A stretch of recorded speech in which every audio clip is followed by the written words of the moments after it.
Hello and welcome to The Actor and the Engineer. My name is Paul James. I'm the actor. I'm Ms. Josh Knapp. I'm the broadcast engineer. Let me go really purposefully slow and say, here we go. I want everybody to be set up for the pace of this next movie that we're talking about. So we just are going to go a little slower than normal. Okay.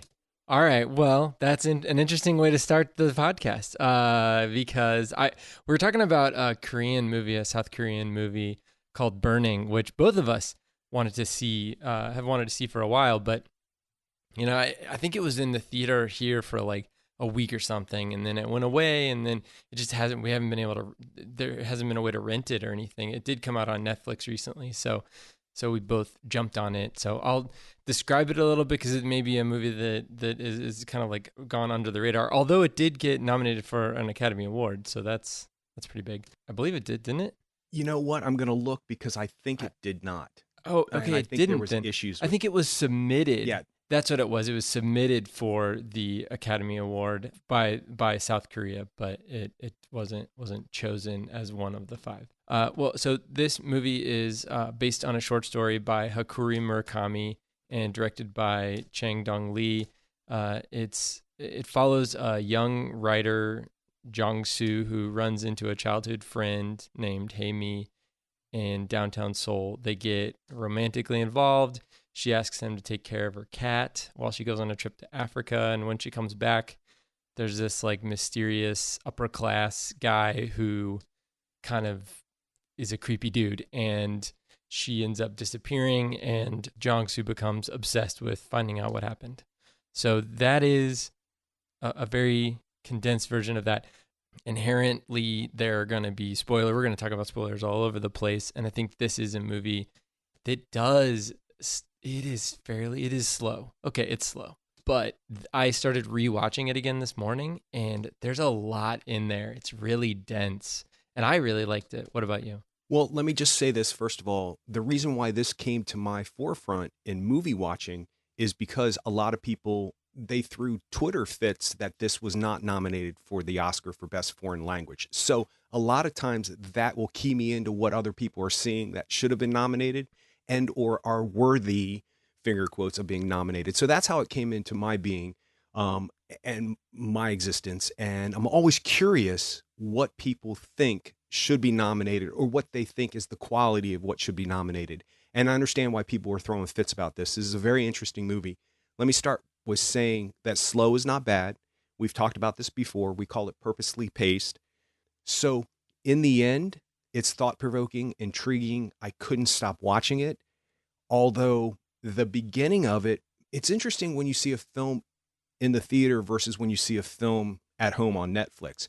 On Netflix, of course, you've got your own telephone, you've got your own TV, you've got your own stuff, and you got a refrigerator full of food, hopefully downstairs, and everything could be a distraction, and it can pull you away from the movie. And I felt that way for the first hour of this film, that anything could have pulled me away at any moment, but nothing really did. And that intrigued me. I think halfway through, I stopped it so I could use the restroom, which is the best thing about Netflix at home.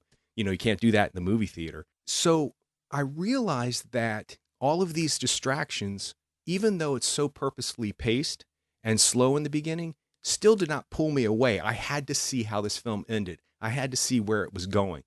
I have a lot of questions. I'm not sure if I understand what the filmmaker and the director and the screenwriter, all of them wanted from me as an audience member. So hopefully this podcast will clarify some stuff for me. That said, it's a must watch for people who enjoy films, people who go to see a movie not necessarily just for entertainment, but to have their mind picked at and the thought process working. It's emotionally deep, and things that are happening really resonated with me. That said, the first hour of the film, I'm still having trouble justifying the purposefully paced mood of the first hour. It's a 2 hour and 20-minute movie, which is nowadays kind of long. And I have no problem with slow movies. I have no problem with long movies. I love all the extended versions of everything, and I can watch them over and over again. I think if I had time and money, I could be one of those people who go and watch all the Lord of the Rings in the theater for 12 hours without any problem. But for whatever reason, I keep going back to the first hour of this film going, what was the filmmaker's intention of taking such a slow time at the beginning of this film? I feel like we could have learned all of that information in half the time. That said, I'm still grappling whether or not the first half set me up for the second half, because the second half does not move any faster pace wise, but there are a lot of things that happen in the second and third act, if you will, of this film that you can't look away from. You have to know what's going to happen. And when they do happen, it's satisfying. And I'm grateful that my mind will allow me to take the time with films like this, but I'm not 100% sold on this film needed to be 2 hours and 20 minutes and the pace needed to be what it was throughout the whole entire film. So your question was, how did I like it? I loved it. I can't stop thinking about it. I semi wish I hadn't seen it because now all of that is in me. And, learning about something in a new culture or seeing how people react is an interesting thing to me. But really, nothing happens in this that is culturally relevant to South Korea. This is an everyday story. This is an everyman story. So that intrigues me too. So I'm intrigued by it and I ended up loving it, but I have a lot of questions. Well, I had an interesting way of watching this movie because we initially were going to record earlier on in the week, and I was like, all right, I watched like the first maybe 25 minutes or 30 minutes one night, and then I had to stop it, and then I had to start watching it again in the morning of the day we were supposed to do it, and then I couldn't finish it then, and I watched another like 20, 30 minutes, and then I watched like 15 minutes of it, and then I went and then I stopped that, and then we decided to move the day, and then after then so I watched the rest of the movie this morning, and then I went back and started rewatching portions of the beginning of the movie. So for me, the beginning of the movie, how you felt it being slow at the beginning, I didn't get as much of a feeling of that because I was watching it in an unorthodox way and watching it in like snippets. But then it also made me really think about a lot of the things that were happening at the beginning of the movie and pretty much up until a main turning point in, the second act of the movie, right about an hour and a half into the movie.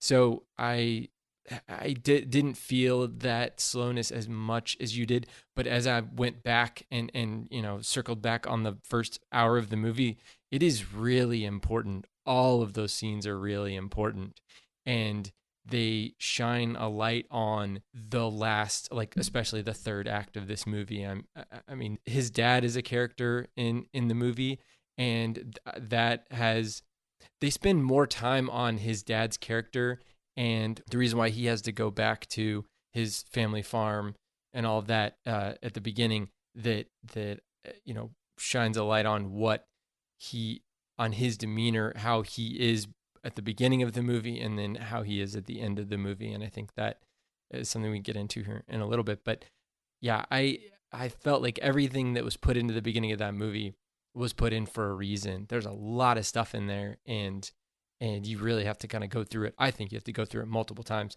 to really kind of unpack it. It's not Sixth Sense type of a thing, but it is. It's close. I mean, this movie has like an ethereal quality to it, and I think the pace helps with it. The music, which is sparse but great, helps with it, and the acting is amazing across the board. The three lead characters are just amazing. This like mysterious man that she meets in Africa is played by Steven Yeun, who's been in a lot of stuff in the United States.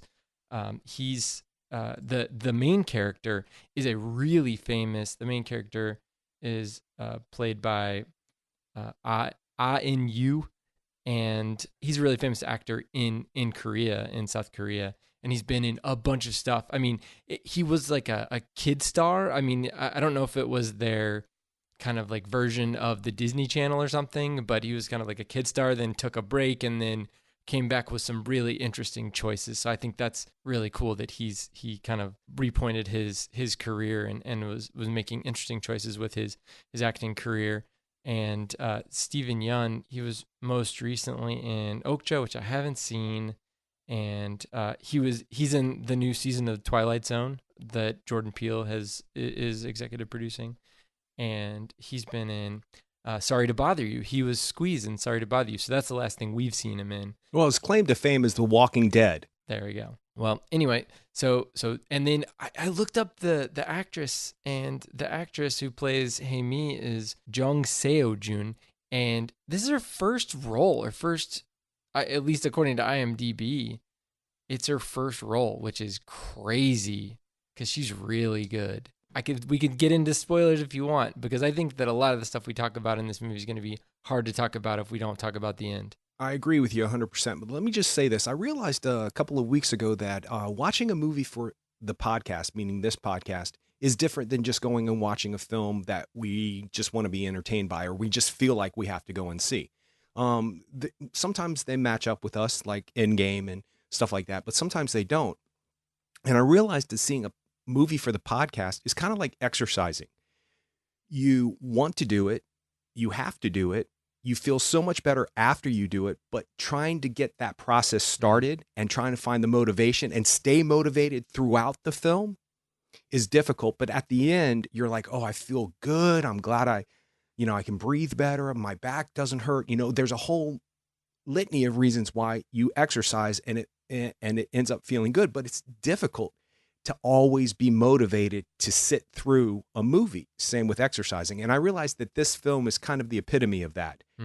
I wanted to stop it a couple of times, but I knew if I stopped, then my motivation would dwindle and it would be hard to get back. And how do I start back after I've stopped? So it's an interesting thing to me that a film doesn't necessarily captivate me for the first hour or so, but in the end, I'm so intrigued and feel so satisfied and full of emotions and a cathartic experience after getting through something like this, because it is not an easy subject, and the way that they approach it doesn't make it easy for the person watching it. That said, I think you're right, we have to get into spoilers, and I definitely want to harken back to what you were saying about everything is necessary in the beginning of this film.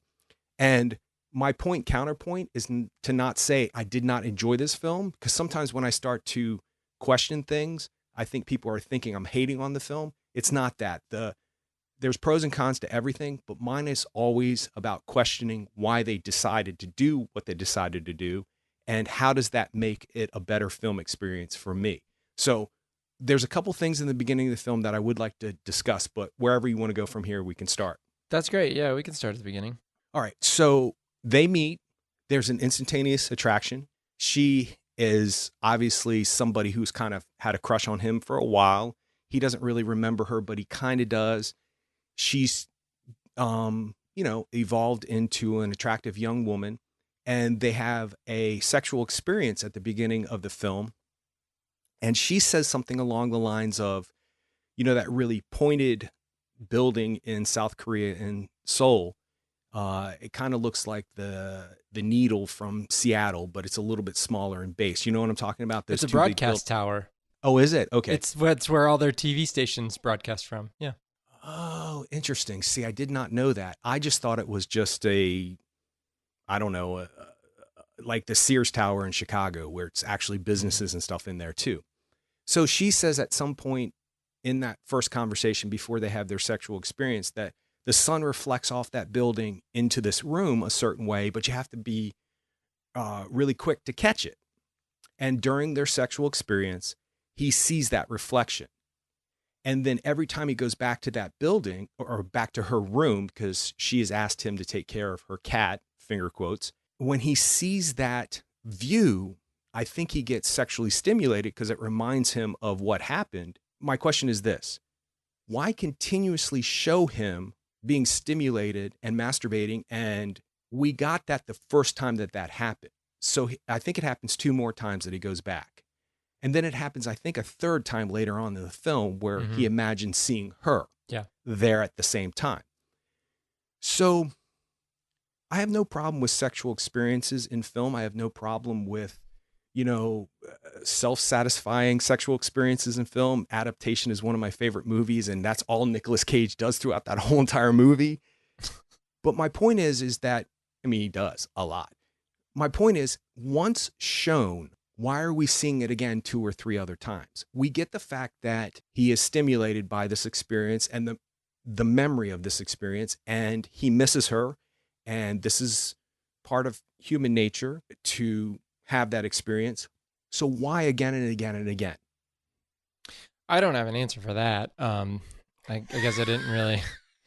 Well, I mean, I guess I didn't really think too much about it, other than like I think the last time that he's there, he gets a call, and so that's kind of like a, him being like, oh, okay, well now it's, I don't know if he's supposed to be um embarrassed like while he's doing it and he gets a call, or what. I'm not really sure. I think that they're trying to set up his character as kind of like the opposite, maybe not opposite, but as uh different than his dad. His dad is a hothead. His dad is someone who will, fly off the handle and beat people up at any time. It's not the first time he's done this. His dad's in jail for beating someone up, and I think beating up a police officer too. They said some like civil servant or something. I don't know if that means police officer or somebody else who was just, a government worker or something. Maybe a government worker came to his farm or something. Either way, beat this guy up and is now in jail. He doesn't want to say, yeah, my fault, I'm sorry, please go easy on me because I need to get back to my farm and I'm affecting, my son and all this stuff. He's too prideful to do that. And so whereas his son is kind of like, all right, I'll do what I need to do. I'll take care of the animal. I'll take care of the farm. I'll stop what I'm doing to just, be the responsible one. And I'll what's the word? I will, reduce myself to where I need to be. I will be humble and be the person that just takes things on instead of being the person that instigates things. And you definitely see that dynamic between him and the confidence that the Ben character has, played by Stephen Yeun. You see the dynamic shift between them, and especially when seeing it was interesting watching it again, watching especially the very beginnings, watching again who she looks at in certain places. When she asks, right when they land, and she says like, "I'm hungry. I want to go to a place and eat tripe stew," and she's looking at Ben the whole time, and she never looks at Jong-soo. So that right there is kind of like, okay, interesting. But then when she, right after that, while they're eating the tripe stew, and she's telling the story about being in Africa and seeing the sunset and all these things, she's looking directly at Jong-soo and never looking at Ben. So I don't know. She's obviously getting different things out of each of those characters, and they're in some ways playing their part. But you can tell that Jong-soo is super jealous and is just tied up about it, but he doesn't let on. His face is just, stone, and the Ben character just has this smirk on his face the whole time, and neither one of them is talking about anything that's going on, especially when Hey Mi is around. So I think that's what I got out of that, especially at the beginning. And maybe I don't know if it's a, oh well, we don't talk about these types of things, or culturally, or if it's just him feeling like he's in a subservient role or in a lower role because he doesn't have all the money, and he doesn't have the Porsche, and he doesn't have all that stuff, and maybe he has a lower view of himself, I guess. So I don't know, but I think they're, maybe we're just trying to set up that character, but that, I don't know. I guess I didn't spend too much time. You said cat in finger quotes. Does that mean you don't think that she had a cat? Well, up to that point, you don't see the cat, and up to that point, you don't see any evidence other than The a poop. few things. Yeah, he talks about it, poop and all that other stuff. So no, it's perplexing because as an audience member, you just naturally believe she told the truth. Mm-hmm. And why else would she ask him to come over to her house and invade her personal space and all that other stuff if there wasn't a cat? But you Well, see no evidence of it. but well, the other thing about that, watching it again, of course, she pantomimes the orange, and Yeah. she acts like she's opening up tangerine, I guess is what it is. She opens up the tangerine and eats it, and then she says the important thing to think is to think that you really want one. Don't think that there is a tangerine here. She says that, and then later on, when they're at her house, she asks him to come over to learn how to take care of the cat and get the code to her room and all that stuff. He asks her about the cat, and then he says, "Should I forget that there isn't a cat?" And so that is a callback to the tangerine scene, and he's saying, wait a second, I need to forget that there isn't a cat, and I need to want there to be a cat, because I need to want there to be a cat so that I can come to your room to take care of, to have a reason to come to your room. There is no spoon. With all due respect, nothing in there defines why we see him self-stimulating himself 3 or 4 times. Yeah, I think the payoff is definitely at the end when he's imagining her doing it to him instead of him doing it to himself. Okay. Well, see, that's fair. That at least connects the dots for me to a degree. Another thing I noticed about when the Ben character shows up is that there's a lot more use and a heavy use of Steadicam. I think that every time he's on camera, every time the Ben character's on camera, it's Steadicam. And before that, it's a lot of handheld stuff, especially out at the farm. And even the first shot of the movie is him, Jong-soo, walking towards the place where he meets Hae-mi, and it's all handheld, and it's kind of jumbly, and it's just a little bit more frenetic. The camera movement is more frenetic, but things get really smoothed out when the Ben character shows up. And I thought that was kind of cool, a way to visually represent a change, a shift in the film at this moment, and that the kind of like smoothness that character exudes, the confidence that character exudes, and the kind of difference of the Ben character versus the Jong-soo character. So I thought that was really cool. And then we already talked about the music a little bit, but it was sparse music, but they really just used the score to ramp up the tension in certain scenes, especially closer to the end of the film. And just to give you a little bit more a sense of uneasiness. And pretty much from the moment that Ben shows up on camera, you get that uneasy feeling. And nobody's really talking about it. It just seems really awkward. And so you just have to stew in that for like, I don't know, an hour and a half maybe. So it takes a while, but it's I think it's really well done. I did want to talk about the scene, the amazing scene, one take scene. There's a handful of long single take scenes. The first one is the first shot at the beginning, and the second one that I really noticed, that I clocked, was when they're all they go to visit him, Ben and Hae-mi go to visit him out at his farm, and they're all sitting outside and they are smoking weed, and then she gets up and dances in I guess it's a dance, like an interpretive dance type thing in the sunset, and it's just beautiful. And the music that they use, I'd heard before. I was like, oh, this is Miles Davis. And then I looked it up, and I was like, yeah, it is. It's from a movie. It's from Elevator to the Gallows, which is a French film directed by Louis Malle.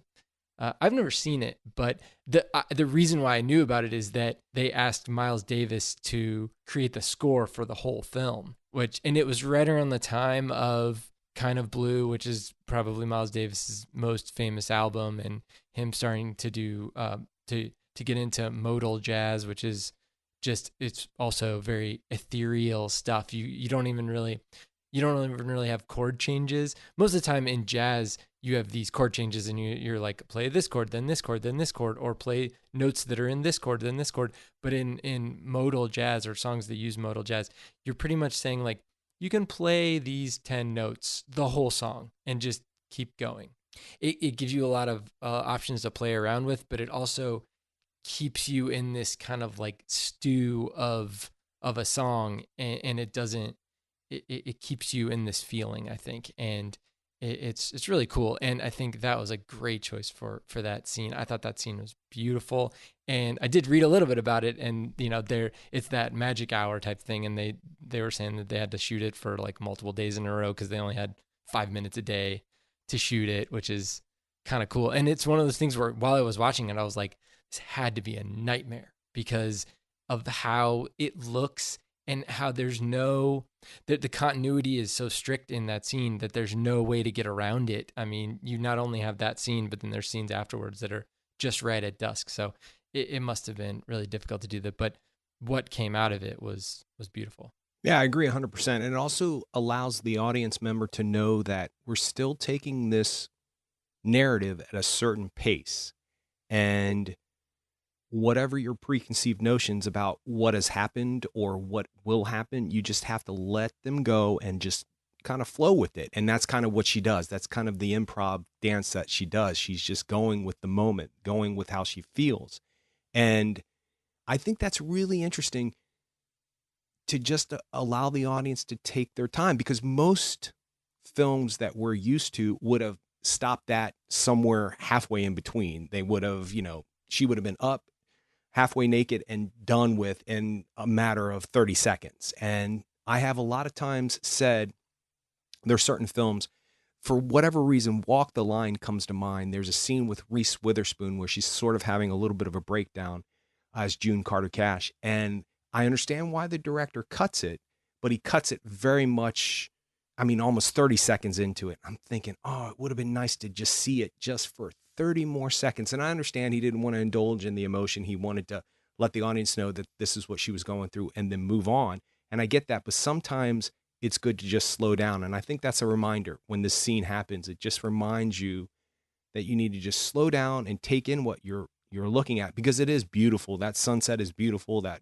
farmland in the background is beautiful. It's really a gorgeous shot. So, and you're saying that was all one take, so they had to do that over and over again? Yeah, from her. I think that they're all kind of like, you have the shot behind them, showing their three heads from behind, kind of in silhouette type thing, and then they're smoking, and then once it goes around in front of them, and she gets up and starts dancing, and that whole time that she's dancing, and it kind of follows her around, and then kind of follows her back, and she's that's all one big long take. It was probably a couple minutes, at least 2 or 3 minutes.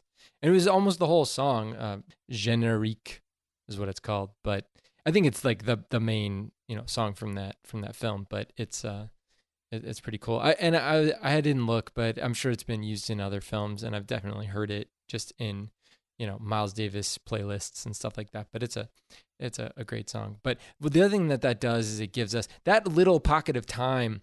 It's her dancing, and then she kind of falls asleep, and then they take her and put her in the house, and then they talk about the burning of the greenhouses, and that gives that's kind of the crux of the whole film right there. And it's Ben is being Ben, and he's speaking in a very wishy-washy, could be metaphor, might not be metaphor, could be BS, might not be BS, we don't know. And so that's what kind of like pushes the rest of the film forward, especially since that's the last time that Jong-soo sees Hae-mi, and the last thing that he says to her is just horrible. He's like, why do you get naked in front of men so quickly? That's the thing that whores do. And it's just like, ooh. That makes sense to me. People who are jealous and people who are younger and insecure with who they are, they say things to lash out, and they do the complete opposite thing than what they're thinking inside their souls. They're thinking, I should, be gentle and kind, but their jealousy or their anger or their inability to handle more of a grown-up situation does not allow them to speak correctly. So it's a very human flaw that he shows at that point, and it's a very easy insult, like meaning it's easily accessible.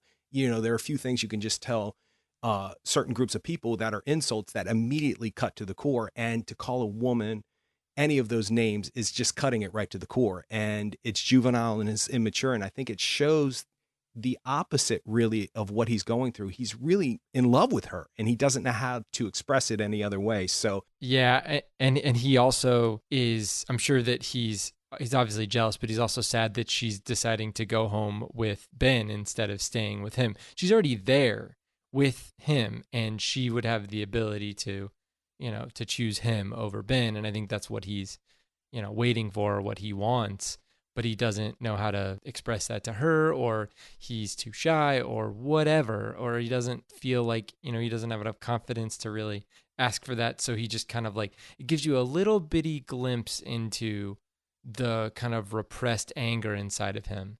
And we just get a little bit of that, and then we'll start getting a little bit more and a little bit more as the film goes on, until the end. So yeah, I think they do a good job with that, but it's got to be difficult for him. And then earlier on in the film, they do have that discussion out on the balcony when they're smoking, and Ben is inside cooking, and he's like, "What would a guy like that want with you?" And that can kind of go multiple ways.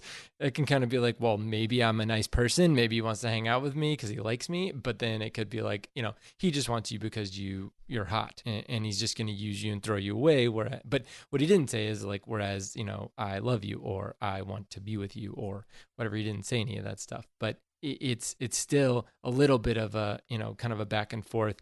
But she may have taken it in a way that he was not intending, where like, you're not good, you're not good enough for that guy, but you are good enough for me. Just kind of like, whoa, it's messed up. So that very well could have been his, his view at the time. But either way, once she's gone, he just kind of keeps going down that rabbit hole of this guy did something to her. I think that's where it starts to get interesting, because everything we see in the film from his point of view is bolstering his argument that Ben killed her. And are there things in there that because I was thinking through it and looking through it, and it all seems, the only thing that kind of is weird to me is the well thing. She tells him that, she fell into a well at 7 years old, and that he got her out, and he doesn't remember that. And you would think he would remember that, but he doesn't. And he starts asking around everybody around the neighborhood, and they said, no, there wasn't a well there.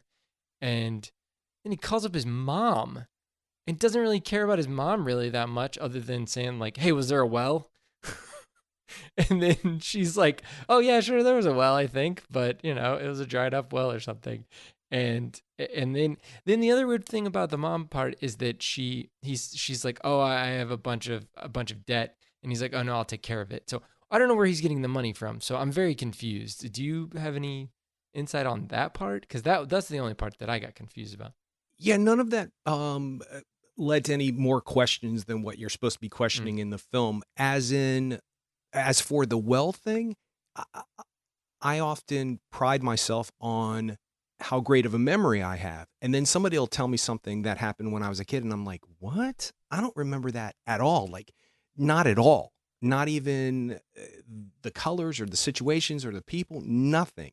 But obviously, they have a memory of it. So that does happen. I think the well thing is supposed to show you how ineffective somebody's memory is when it comes to putting together the reality of a situation. So, in other words, we're supposed to believe as an audience member that all of these things about Ben are leading up to him being a serial killer, basically. Mm-hmm. And, especially the jewelry in the bathroom, the female jewelry in the bathroom. At first, when you see that, you think, oh, he just has people spend the night all the time and they leave stuff, and this is where he keeps it. And then, obviously, later on, you see a pink watch that was given to her in the beginning. Yep. You see her get a pink watch in the beginning of the film, and that ends up in this jewelry collection of Ben's later on. So when he asks her mother, Amy's mother, if there was a well, she says no. So he's convinced that that is a weird memory. So why is Amy telling him that story if that didn't exist? But then, it's really kind of brilliant screenwriting to try to get the mother in there. And I think that the mother's issue, of course, why would he believe her? Because she just up and left out of nowhere and decided not to be the mother. And so that's, I don't know if that's any kind of like rekindling of a relationship to try to, fix that part of their relationship. But I think you're right. I think his main intention for hanging out with his mother is to find out about this well, which is says a lot about him. He Mm-hmm. hasn't reached out to talk to his mom in years, and vice versa. And all of a sudden he does, and you immediately see what kind of mother she really is, and she still is. Mm-hmm. So that's really great screenwriting because you don't need to hear a whole lot.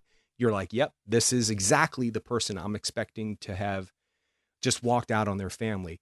I just think it's simple that the filmmaker is trying to allow you to make up your own mind about Ben at this point.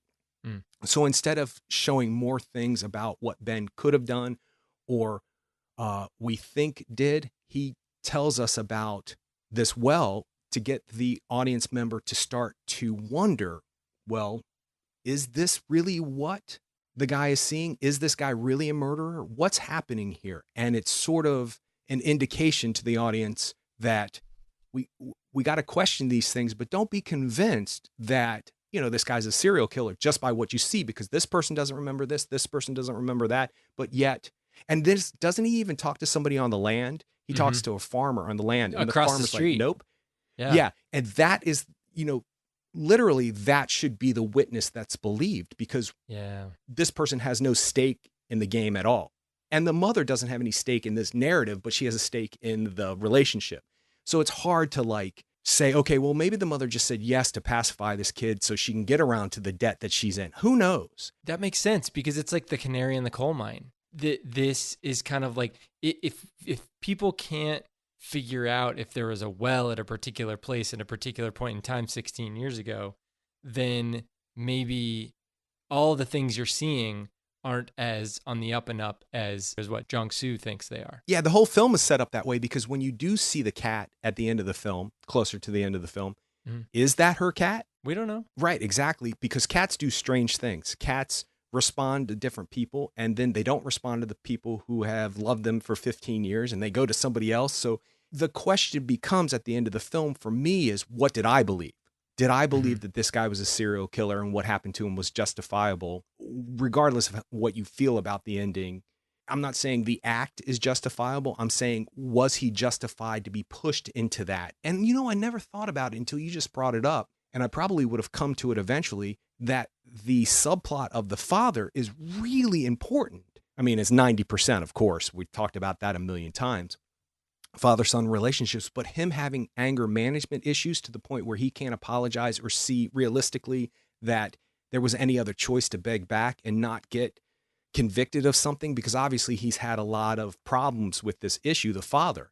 So you have this very passive lead character throughout the whole entire film, the son, and all of a sudden he does something extremely drastic, and you're wondering, where did that come from? But actually, he's been raised by a single father where his mother left him, so he has trust issues to begin with. Then the father has anger management issues, so the fact that the son does what he does at the end of the film is kind of makes sense, because he acts impulsively. Although he does sort of investigate and slowly puts this together.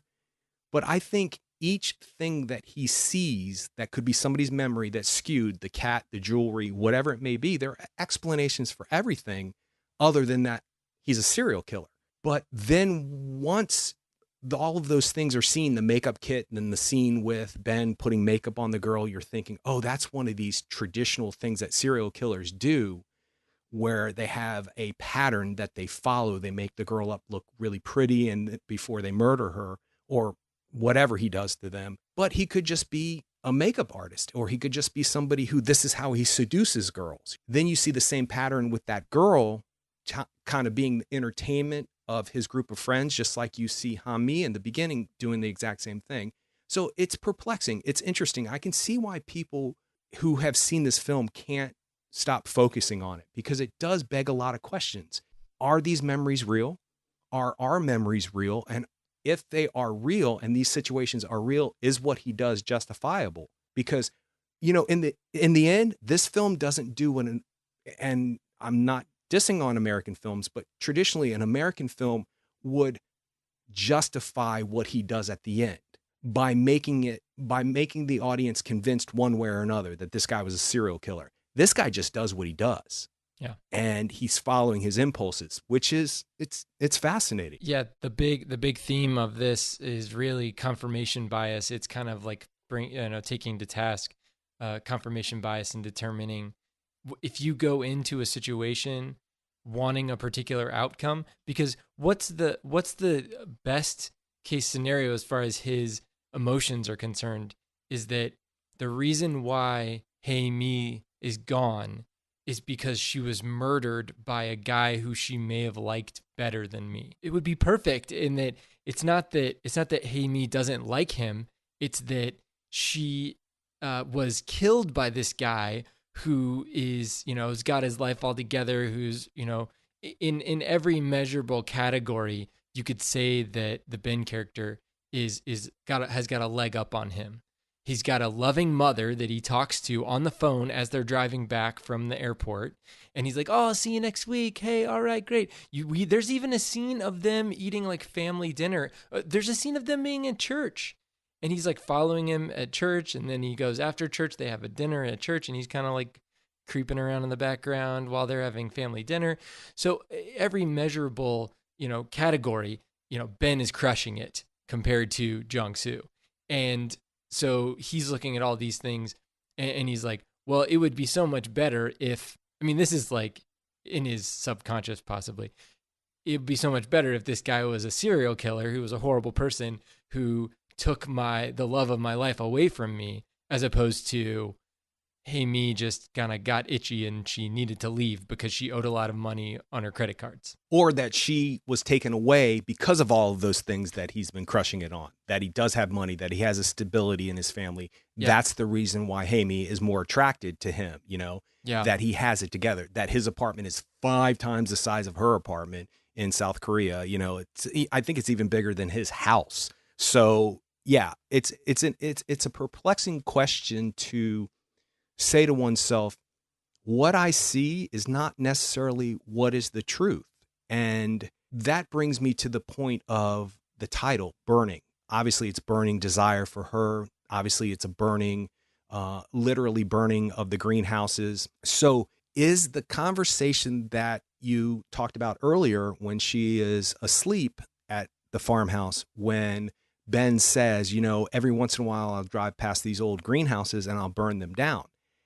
And then Jang-soo sort of has an obsession with finding out whether or not he's burned anything in his area, because Ben says, you got a lot of greenhouses around here, and you do see greenhouse and the motif of the greenhouse throughout the entire film, which I thought was brilliant, because you see that way before it's ever relevant, which I thought was great. So he spends a nice portion of the film, and it's paced in a different kind of rhythm. It's a little bit faster paced when you see him jogging and looking at greenhouses and then almost setting one on fire himself. Then he says to Ben later on that, I've been looking around. Have you burned down any more greenhouses, or did you burn down a greenhouse in my area? And he said, yeah, a couple of weeks after I was at your house, I saw one and I burned it down. And Jang-soo goes, well, yeah, I haven't seen it. I've been running past it all. And then Ben kind of just like looks at him like, I don't know how to prove to you that it happened, but it happened. So is that the thing that proves that Ben is not telling the truth? Or is it that that's the thing that Jang-soo is missing the point about? You know what I'm saying? Like, for me as an audience member, I went, that's validating that Jang-soo is right, that this guy is a serial killer. I think the watch and the drawer also is strange. And a little bit more to the point that this guy is a serial killer than not. And then you see the very specific scene which we talked about putting the makeup on and all that stuff. So for me as an audience member, that convinced me that Ben was a serial killer and he wasn't telling the truth, and that, Jang-soo would be justified in the way that he felt from that point on. Is he justified in what he does? That's a whole nother subject. But how did you feel? Did you feel like the greenhouse burning was the truth? Or did you feel like he just made up stories? Because, there's a lot of things about the Ben character where they say, well, not everybody's what they seem to be. And, he doesn't tell the truth. And I mean, they allude to a lot of that stuff. I think that it seems like he lives in a lot of metaphor, and he may have been saying like that in a metaphor. And he may have also, it may have also been a power play against Jiangsu, just to kind of say like, I've got control over all of these things that I want to have control over. And he never is emotional against Jiangsu or towards Jiangsu, because even when he's sitting outside of Ben's house and Ben calls him up and is like, "Hey, where are you at?" And Jiangsu says, "I'm in Gangnam," which is like a totally different section of Korea. And he's like, "Oh, where at?" And, and then he knocks on his window. So he already knows. Instead of him calling up saying like, "Hey, why are you outside of my house? What are you doing?" He's just constant. He's bringing him closer as opposed to pushing him away.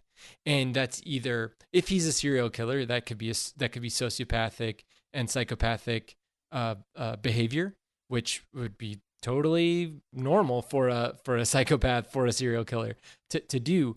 But it could also be something that he's not threatened by Jiangsu, and ultimately that's his undoing. And he's not threatened by Jiangsu because he's like, this guy's such a meek person, I'm not worried about him doing anything to me, whether he's a serial killer or not.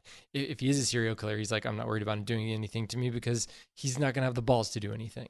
And if he's not a serial killer, it may just be one of those things where it's like, I'm in this class of people and Jiangsu is in a lower class of people.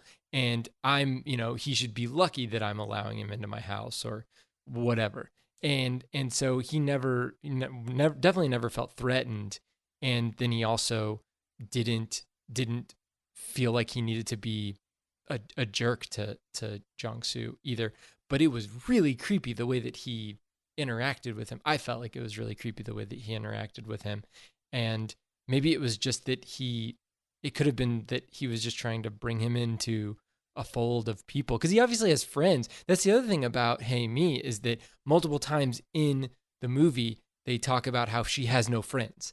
And actually when she introduces Jiangsu to Ben, she says, "This is my only friend in the world." Like at the airport, she says, "This is my only friend in the world, Jiangsu," and she just met him.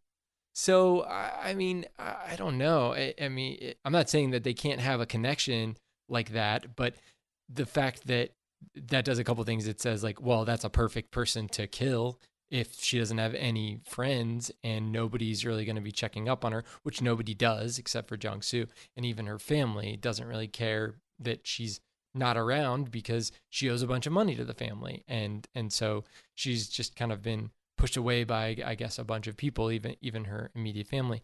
So I don't know, but that also it does two things. It says like that'd be a perfect person to kill, and it also says that's a perfect type of person or a perfect personality that would just like up and leave without telling anybody and just gone, because she's so disconnected with people other than Jiangsu, obviously. But so I don't know. I mean, that all of that, especially rewatching the beginning again, there's breadcrumbs set up in the first hour of the movie to validate the fact that Ben is not a serial killer, and that Hey Me just is gone, is going to start over somewhere else.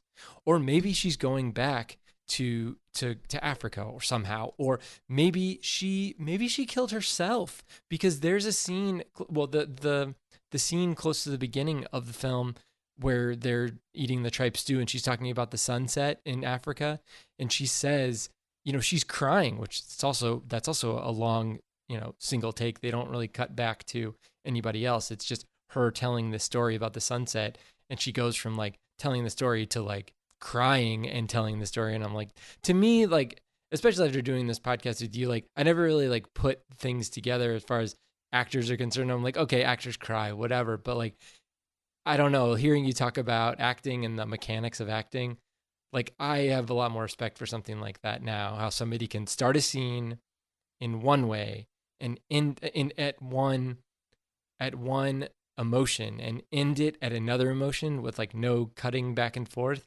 Like that's just crazy to me. It's like watching theater, really. 15 times a day, 3 days in a row. Oh, yeah. That's true. Yeah. Wow. So, I mean, unless they take the first take, which is usually not what they do. Wow. But there's a lot of famous scenes where people go through an emotional roller coaster start one way and end up another way, that was one take, and it's usually the first take Yeah. or the last take if you're Kubrick. But yeah, it's and the other thing that's interesting to me as a person interested in the craft of acting is you might be able to start the scene and end the scene one way, but then you have all the other things in the scene with you.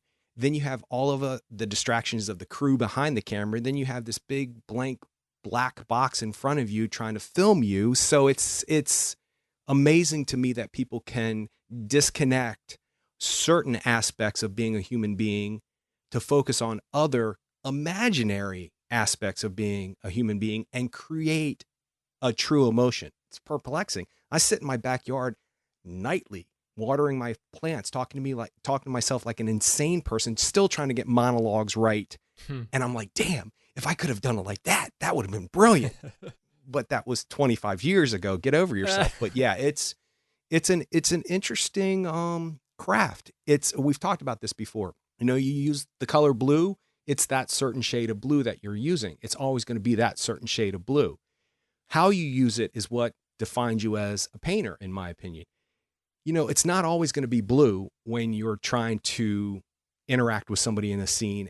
Although the director wants blue, you might be getting red because you can't figure out how to get back to that blue. So it's not as literal as putting, you know, a tube of paint on something and using it. It's not that literal. So, and you know, another thing that just came to mind when you were talking about that scene, I think this film is great because it's not about whether or not Ben was a serial killer. It's about Jang-Soo's perception of what was happening and his perception of what has happened throughout his whole entire life. So I don't think we're supposed to, for me, I'm not going to focus on whether or not this guy was a serial killer. I find it much more perplexing how people convince themselves of certain things. They see certain things. And I think that's why that tangerine scene is so important, because it's not, you have to imagine wanting it, not imagine it here, imagine wanting it. So wanting something and actually having something might be two entirely different things. It's an interesting, conceptually speaking, it's very interesting. It makes your mind just keep going and going and going. He really wants Ben to be a serial killer, so he's going to forget that Ben may not be a serial killer. So he's manifesting that. So just to close that scene, in that scene, like the last thing that she says as she's crying, she says, you know, the sunset was vanishing, and she said it was beautiful and disturbing, and that she said, I want to vanish just like the sunset. And so that right there is kind of like, whoa, okay, seeing it again and hearing that from her at that moment, I'm just like, wow, okay. So we've all been tied up, like, I guess like a lot of movies, or most movies who have a male protagonist, we've been tied up in Jang-Soo and what Jang-Soo is thinking. And watching that scene again, there's a whole other full character in this film who I didn't give enough mental energy to throughout the film because I was too focused to Jang-Soo. You know, she's, you know, Hey Me is a human being in this world, and she has her own difficulties that we don't necessarily see on screen as much, but we get glimpses into those difficulties, and those are and she has her own agency and she can act on her own. So just the fact that she's gone doesn't mean that she was specifically murdered by Ben. So there's so many other possibilities. There's millions of other possibilities that could have happened to her. She could have been hit by a car while she was walking on the side of the road. Like, there's really a lot of different things that could have happened, but we're fixated on this one possibility throughout the whole film.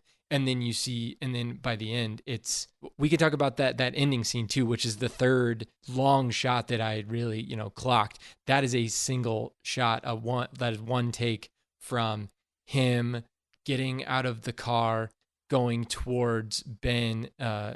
He brings Ben to an area in his town in Paju City, and like a secluded area, and then that's where he murders him. That whole murder scene is all one shot from.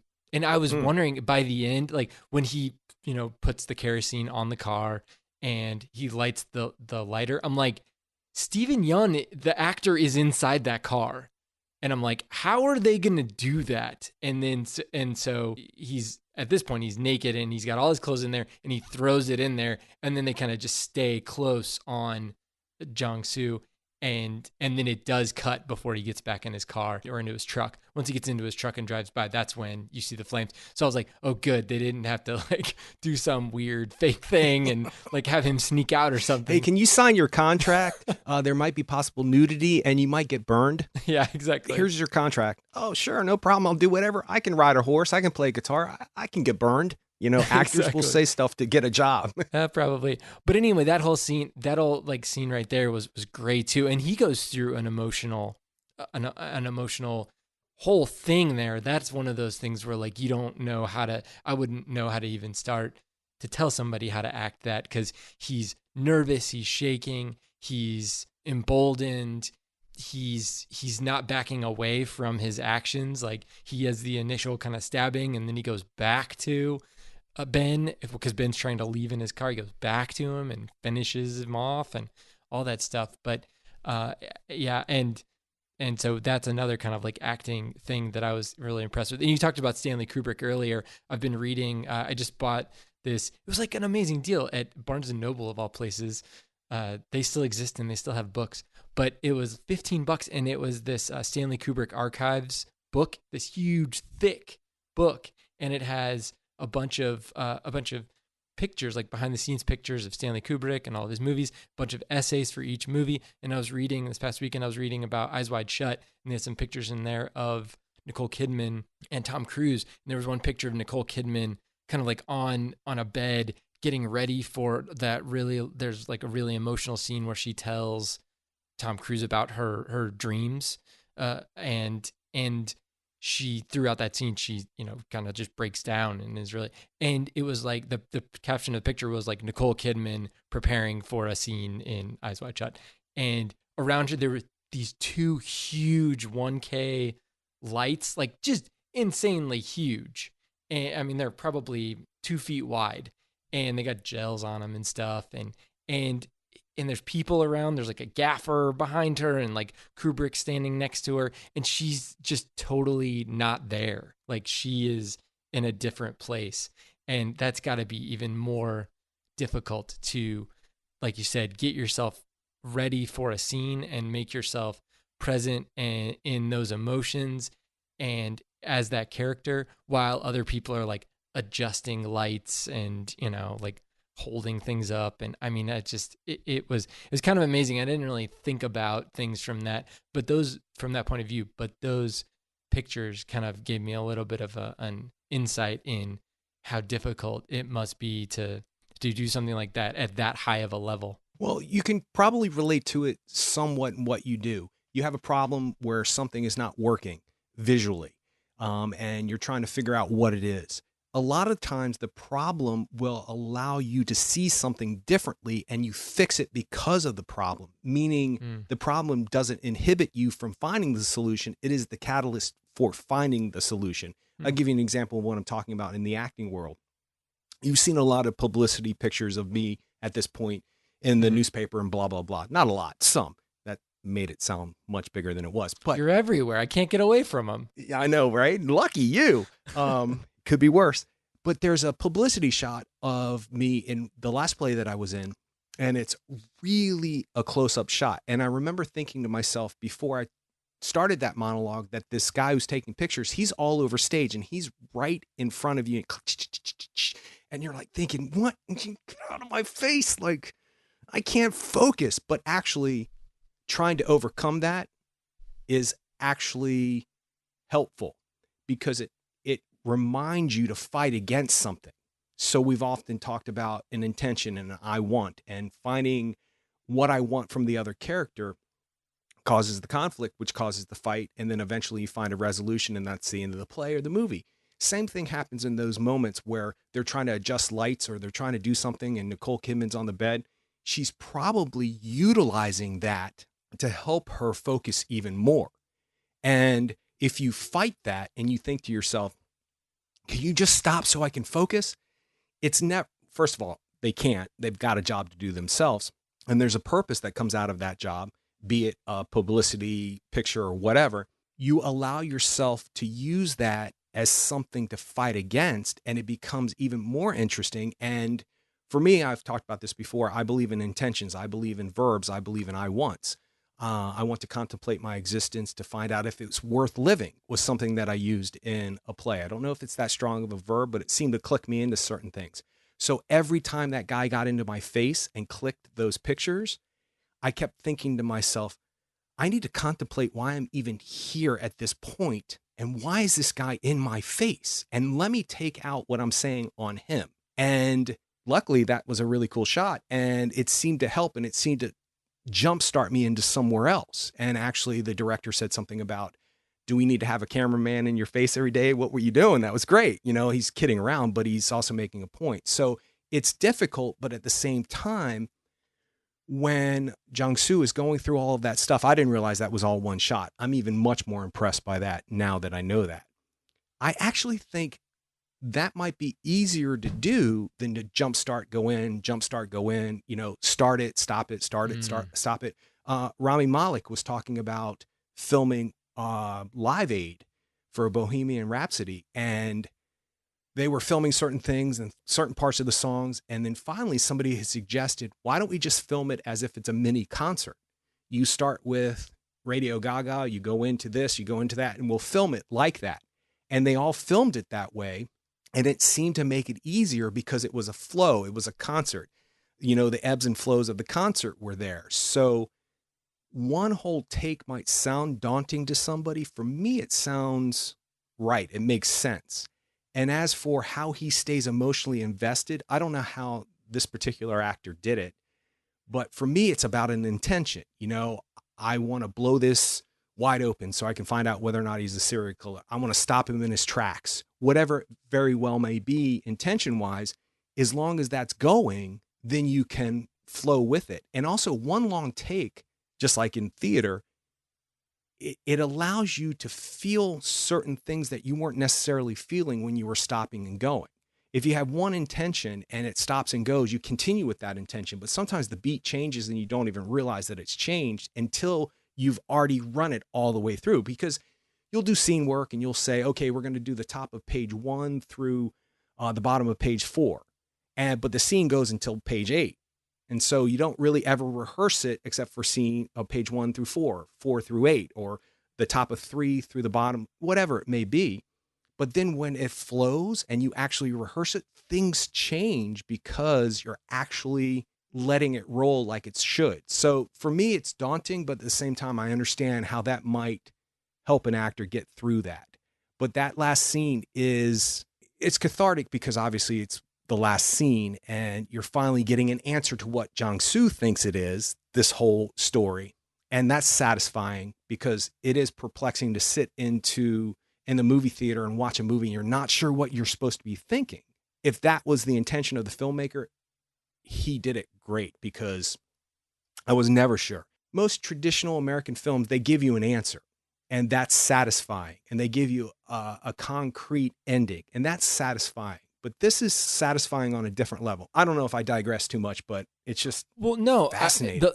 I think the last thing that I'm going to bring up is we didn't really talk about it, but after she does her kind of interpretive dance in the sunset and they put her to bed, you've got Ben and Jiang-Soo out there and he's talking about burning down the greenhouses and he talks about having like that feeling of like the bass in his chest when like that's like him being alive when he's burning down these greenhouses. And the last thing that he says to Jiang-Soo, the last thing that Ben says to Jiang-Soo is right as Jiang-Soo's leaving that party and Ben comes out and it's like, hey, why are you leaving? Didn't you want to talk to me about Hanmi? And Jiang-Soo's like, I don't think I need to anymore. And then Ben says, you're way too serious. You need to be less serious. It's no fun being this serious. And then he says, you need to live your life in a way that you feel the bass in your chest. And I'm wondering Yeah, he says it's the only way to be alive. That's what he's saying. So I don't know if he's giving. I don't know. It's so confusing. If if you read it in the way of he's a serial killer and Jong Soo has found out that he's a serial killer and Ben knows that Jong Soo has found out, and is he giving him permission to act on his feelings, act on his rage, and to pursue taking out Ben? I don't really know. That's what my initial reaction was when watching the movie. But going back through, I'm starting to think that that's not that's just another thing that Jung Soo is reading into it. It could be that Ben is just he's just a soul that is trying to get other souls to feel more alive. And the other thing that we haven't really talked about was the difference between the first thing that Haimi talks to him about is little hunger and great hunger. The people in Africa having a little hunger and a great hunger. The little hunger is just like getting enough food to eat. And the great hunger is the more overreaching, why are we here type questions. And just in talking this out right now, I feel like Jong Soo is focused more on the little hunger and Ben is focused more on the great hunger. And Jong Soo may be getting too tied up in that little hunger, whereas has already moved on. Now, Ben obviously has the luxury of not having to worry about money. You know, there's all kinds of things that Ben has already gotten past, and he's able to maybe even focus in on, you know, some more like deeper meaning things, and he's trying to impart those things onto Jong Soo, but he's not in a place to listen for those. So it could be just like this huge misunderstanding between the two characters that ends up in one of them dying. So yeah, I think that you're right. It's not a thing where we have to come down on one side or the other. Was Ben a serial killer or was Jong Soo misunderstanding those cues? I think statistically, there's a much higher probability that Ben was just a guy versus being a serial killer. But that's not what Jung Soo wanted to see. Well, what I think is interesting about that is that when people see this film, how they feel about it is going to say something about themselves. I don't know what it's going to say, but like if I'm convinced that Ben was a serial killer, what does that say about myself? Does that say that when I see something, I come up with a reason why it's a fact and make it a fact, whether or not it's really the truth or not? And or if I don't believe it's a serial killer, does that mean that I give people the benefit of the doubt and I need to explore what a watch in a drawer means or makeup being put on a female means? What does it mean? And also, real quick, and we don't have to discuss it, I'm just now realizing, is the story about greenhouses, is that really him talking about murdering people? He's talking about Well, burning it's down. supposed to be, yeah. That's what Jung Soo is seeing. Yes. So instead of burning down greenhouses, Ben has killed Hami, and that's the greenhouse in his area that he's burned down. There you go. It's very close. The greenhouse is very close. Right, that's what he says. Yeah. Well, I'll tell you what, once again, it's a film filled with questions that I don't know if you even need to bother finding the answers. Posing the question for me is as interesting as finding the answer out. I guess it would be frustrating to some people to not know specifically what happened, but that also says something about their personality, uh, good or bad. I'm not making that a statement or judgment about somebody's personality who needs a definitive ending because, you know, one, we're raised on films like that, and two, that's how stories end.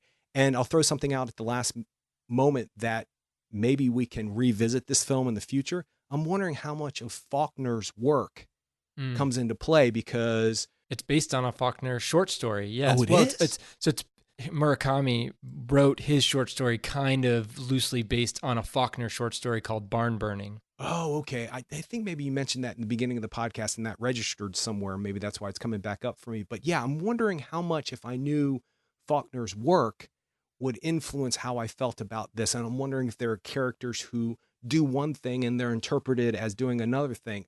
It's infinitely fascinating. And I'm glad that I get to watch movies like this because my life is complex, but it's not half as complex as these characters' lives. So I'm kind of glad I'm just the watcher and not the doer in any of this situation. Mm. But it does beg the question, your perception about what is going on in reality is based on your perception of your reality, not necessarily based on facts, you know? Mm. It's not Yep. based on, so it's interesting, but to actually convince yourself of one thing and to have it lead to killing somebody is also fascinating, because is there a genetic predisposition in his family to have anger issues? And this is how his anger issues manifest itself, that he has convinced himself so thoroughly that this Yeah. guy has done these things because of this, this, and this, you know? And how if Ben's character even suspects that Jang-soo has some kind of questions about him, how does he act so nonchalant and so laid back if that's not part of his MO as a serial killer? Crazy. Well, and then I just wrote down a few movies that I was thinking about while watching this movie. Well, in TV shows, I guess. Twilight Zone, for obvious reasons. American Psycho, Memento, especially because of the end. Memento, big time. Great Gatsby, because they do kind of name check Great Gatsby a little bit, but that's just kind of like placing that character in there in the little love triangle thing that goes on. And then also Vertigo, where you want to see something and you can't get it out of your head.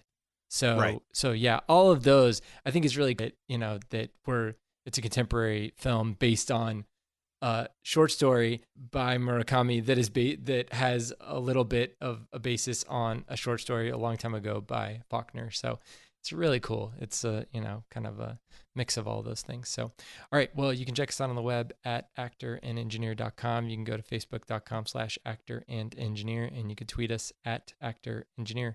We'll see you next time.